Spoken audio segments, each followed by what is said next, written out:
Assalamualaikum warahmatullahi wabarakatuh. Eee, saya akan memperkenalkan diri saya, yaitu nama saya Ani Nurhidayati, bisa dipanggil Ani, gitu. Oke, hari ini saya akan sharing tentang belajar web ya, lebih ke pengenalan apa sih web itu dulu, gitu. Oke, sebelumnya saya akan singkat tentang diri saya. Saya berterjun ke dunia IT atau coding itu sejak tahun 2010, sejak masih kuliah hingga sekarang, pernah menjadi programmer di beberapa perusahaan. Namun untuk sekarang saya fokus sebagai freelance web developer. Karena untuk lebih fleksibel waktu, selain menjadi freelance web developer, saya juga menjadi tutor, salah satunya di Kelasku Digital, dan sempat mengisi beberapa tutor di event Digital Kominfo tahun 2021 kemarin. Dan selain tutor dan freelance web developer, saya juga part-time dosen di LP3I Surabaya. Gitu. Oke, itu perkenalan singkat dari saya. Kemudian saya akan melihatkan nih beberapa contoh website yang pernah saya buat, dan sebagai juga salah satu contoh untuk tugas dari baik mahasiswa saya atau siswa-siswa private yang pernah saya ajar. Oke. Ini salah satu contoh hasilnya. Nah, jadi kalau kita bikin website itu kita bisa ada beberapa cara ya.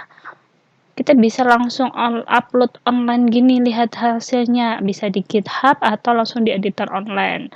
Nah, ini beberapa contoh website lebih ke personal page gitu.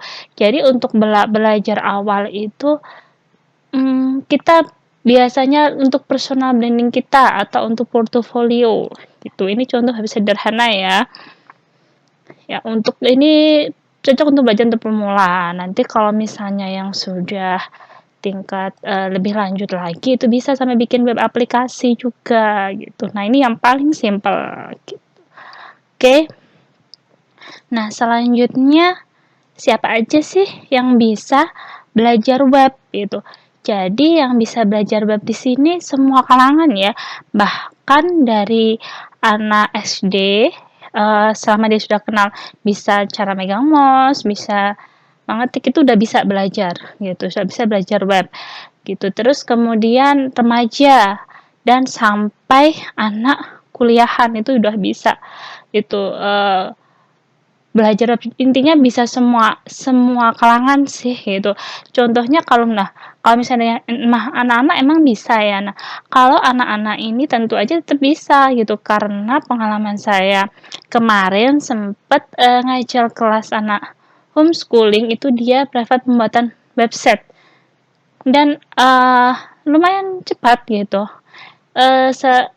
Banyak hal positif ya. Jadi anak lebih tahu bahwa teknologi itu luas gitu, nggak hanya untuk bermain game seperti itu. Nah, terus untuk apa sih Kak harus belajar web gitu? Jadi kalau misalnya kita bisa bikin web, kita bisa membuat web untuk personal branding kita. Personal branding itu maksudnya gini, jadi misalnya kita punya karya, bisa kita taruh di website kita itu. Selain itu, dengan bisa membuat website, kita bisa nih misalnya punya usaha, kita buat websitenya sendiri gitu.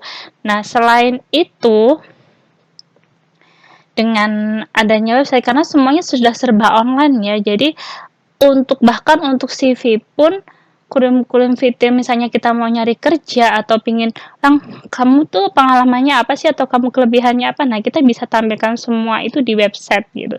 Jadi misalnya kalau orang tanya, tinggal kita kasih alamat websitenya kita. Nah, untuk skill kerja ini pasti ya, kalau kita bisa website, minimal kita bisa untuk bekerja sebagai programmer atau di bidang IT lah, seperti itu. Kemudian bisa juga sebagai sumber income seperti itu. Mungkin kita membantu nih saudara kita yang punya usaha untuk dibuatkan website atau membuatkan website suatu perusahaan dan macam-macam ya caranya gitu.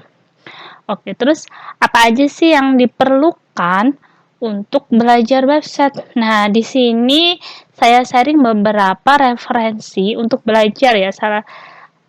Ada Web3 School. Sebentar.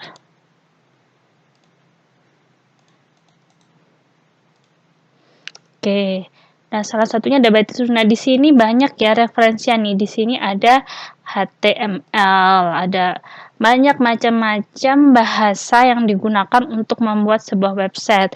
Nah, untuk detailnya ini akan saya jelaskan di video yang lain seperti itu. Ada juga di HTML CSS Book. Ini juga bisa bebas. Yang paling sering buat referensi para developer atau itu sih ini ya, Web3 School biasanya untuk pemula. Nah, di sini itu kita juga bisa nih langsung mencoba. Misalnya saya kasih contoh, nanti langsung kelihatan hasilnya. Misalnya try it yourself. Nah, ini langsung kelihatan hasilnya gitu. Kemudian ada Code Academy. Ada juga yaitu freecodecamp.org. freecodecamp.org. Nih, banyak sekali referensinya. Atau juga yang paling sering digunakan untuk beberapa programmer untuk solve beberapa case yang ditemukan ketika membuat website itu Stack Overflow. Dah di sini tuh banyak sekali sharing-sharing sesama orang yang bergerak di bidang IT, khususnya coding, itu untuk saling sharing, saling membantu. Jika misalnya kita berwebsite, ini kenapa kok tampilannya nggak sesuai atau hasilnya nggak sesuai. Nah, di sini kita bisa sharing bareng-bareng gitu dengan yang dari yang pemula maupun yang sudah berpengalaman gitu. Nah, yang intinya semuanya bisa kita cari di Google gitu. Selanjutnya apa ya yang diperlukan untuk belajar website ya? Nah, ada yang namanya code editor. Code editor itu maksudnya yaitu teks atau suatu aplikasi untuk mengetikkan kode-kode dari membuat website tersebut gitu. Nah, ini ada offline maupun online. Kalau offline itu ada namanya Visual Studio Code sekarang yang lagi banyak dipakai, Visual Studio Code. Nah, ini bisa di-download di situsnya code.visualstudio.com. Nah, ini untuk cara downloadnya nanti saya kasih link referensinya untuk cara installnya ya. Selain Visual Studio Code, itu juga ada Sublime.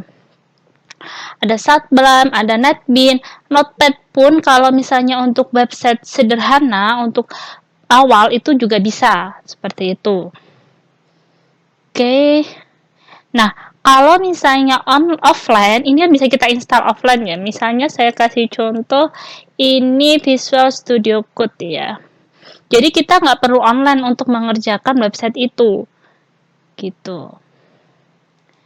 Misalnya, nah ini misalnya contoh. Nah, untuk melihat hasilnya, itu kita tinggal double klik aja. Open with live server. Oke. Kita tunggu.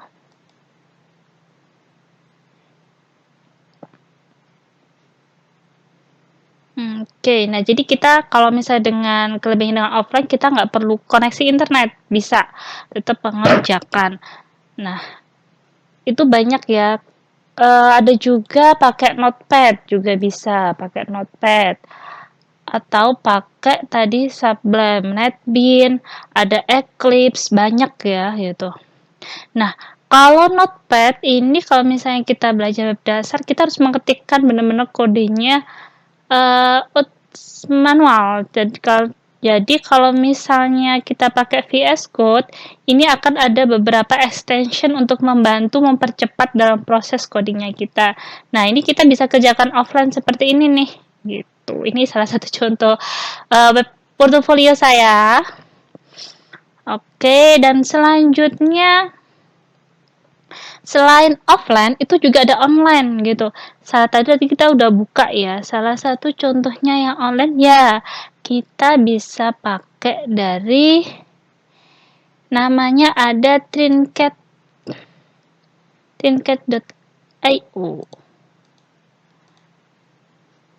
Trinket. Nah, di sini kita bisa langsung mengetikkan kode HTML. Kode HTML-nya sama saja, cuman bedanya kalau ini kita harus mengerjakannya secara online gitu. Dan ini otomatis disimpan di namanya cloud ya, jadi langsung disimpan online gitu. Jadi kita nggak perlu nyimpan di lokal seperti itu. Nah, ini ketikan kodenya nanti otomatis akan muncul di sebelahnya sini. Oke. Misalnya saya tambahkan tidak.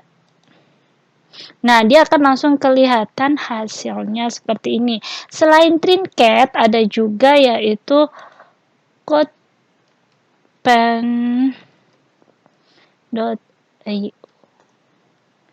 Nah, ini juga sama ya. Ini jadi kita kodenya bisa langsung online. Seperti itu, hampir sama seperti Trinket.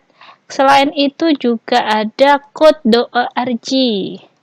Code.org seperti ini. Oke, silakan dipilih yang Oke, seperti ini. Nah, ini kalau di code.org ini banyak ya contoh-contohnya juga yang sudah ada. Seperti itu. Kemudian ada Web Lab Studio. Tuh, nah sekarang bebas nih mau belajarnya pakai online atau offline gitu. Tapi untuk pemula bisa sih menggunakan online gitu karena sudah cukup untuk supportnya. Misalnya kita mau bikin web sederhana seperti ini ya.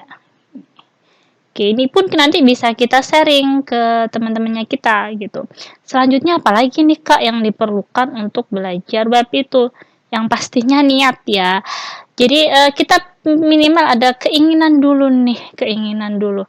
Minimal bayangin, oh aku pengen bikin web kayak seperti mahasiswa saya itu pernah bilang, seneng nih belajar web gitu karena akhirnya dia bisa membantu membuatkan website untuk usaha orang tuanya kayak gitu. Kemudian rasa ingin tahu. Nah, ini salah satu kuncinya untuk belajar web atau ini sebenarnya berlaku untuk apa aja ya, termasuk apalagi coding gitu. Kemudian praktek. Jadi kalau misalnya kita sudah niat, rasa ingin tahu harus sering praktek gitu. Karena ilmu programming itu memang tidak cukup dihafalkan, tapi harus sering dipraktek. Semakin kita sering praktek, skill kita akan semakin terlatih gitu. Nah, jadi udah ada gambaran ya, apakah website itu gitu. Nah, ini jadi website itu yaitu kumpulan halaman-halaman web yang berisi informasi, jadi bisa diakses siapapun. Banyak ya contoh-contohnya web YouTube, terus habis itu ada Tokopedia buat yang suka belanja. Ini juga website. Nah, contoh ini kalau misalnya website untuk jualan gitu. Kemudian kalau ini contoh punya saya website untuk personal branding. Ini saya berikan contoh untuk para anak didik saya untuk belajar membuat website untuk pemula. Bisa juga untuk website misalnya berita gitu, banyak macamnya. Nah, dengan kita membuat website, kita bisa sharing ke orang lain, bisa jadi cuan juga ya, kayak gitu. Seru-seru. Oke, nah selanjutnya di web itu ada website statis sama dinamis. Apa bedanya gitu? Jadi kalau website statis itu website yang misalnya seperti ini, yang tadi saya kasih lihat yang di Trinket ya. Jadi website statis itu kontennya atau isinya itu tidak bisa dirubah sewaktu-waktu gitu. Jadi kita mengetikkan semua kontennya itu secara manual atau gampangnya itu tidak ada database. Database itu apa Kak? Database itu semacam software untuk menyimpan. Jadi semua isi dari si website ini kita ketikkan gitu. Jadi kalau misalnya kita mau ganti, kita harus mengganti langsung di filenya kayak gitu. Jadi kalau misalnya kita mau nambah, kita harus ngedit. Nah, kalau website dinamis, nah yang kedua ada website dinamis. Nah, ini yang paling sering digunakan. Jadi website dinamis itu ada halaman untuk menginput gitu. Jadi kalau misalnya kita mau nambah isinya, kita nggak perlu nih ngetikkan di filenya satu-satu gitu. Contoh website dinamis ya seperti yang kita lihat, misalnya di sini ada detik. Jadi misalnya kalau mau ada berita baru, nanti ada halaman untuk input gitu. Jadi isinya otomatis up to date gitu. Kalau statis itu biasanya isinya nggak up to date gitu. Kemudian ini pasti ini juga website dinamis karena jualan gitu. Nah, kayak gitu. Nah, tapi untuk belajar pemula itu nggak apa-apa kita belajar statis dulu gitu, karena kalau misalnya kita mau bikin website dinamis, kalau itu kita harus ada beberapa bahasa pemrograman yang harus kita kuasai gitu. Nah, kalau misalnya kita bikin website statis, kita bisa cukup belajar ada HTML, kemudian CSS, kemudian JavaScript. Itu salah satu bahasa-bahasa yang digunakan. Kalau CSS itu nanti detailnya penjelasan apa bedanya HTML, CSS, JavaScript ada di video yang lain ya, seperti itu.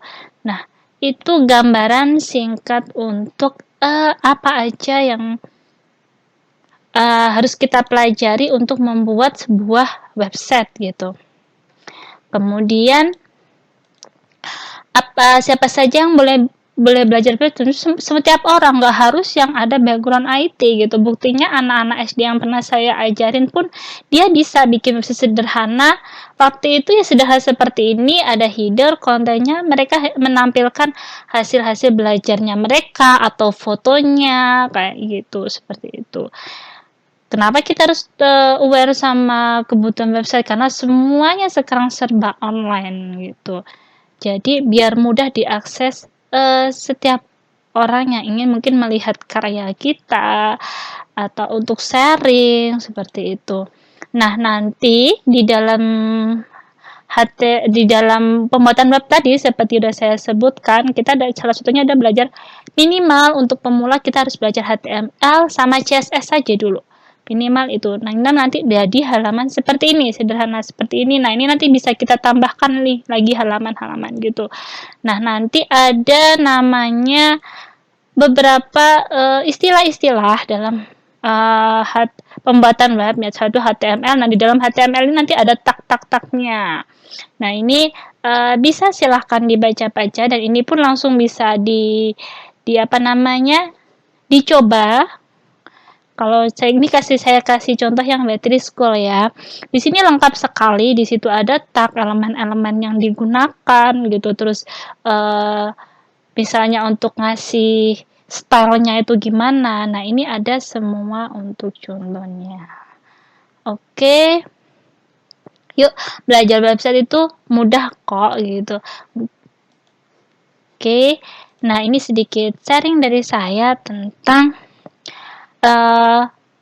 apa itu website dan gambaran singkat hal-hal yang diperlukan untuk membuat sebuah website. Silahkan dieksplor untuk selanjutnya, dan next video saya akan sharing, kita akan kenalan sederhana tentang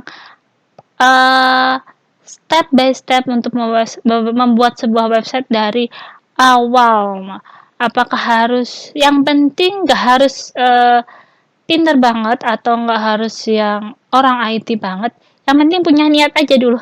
Niat dan pingin tahu, terus praktek. Oke, sekian dari saya.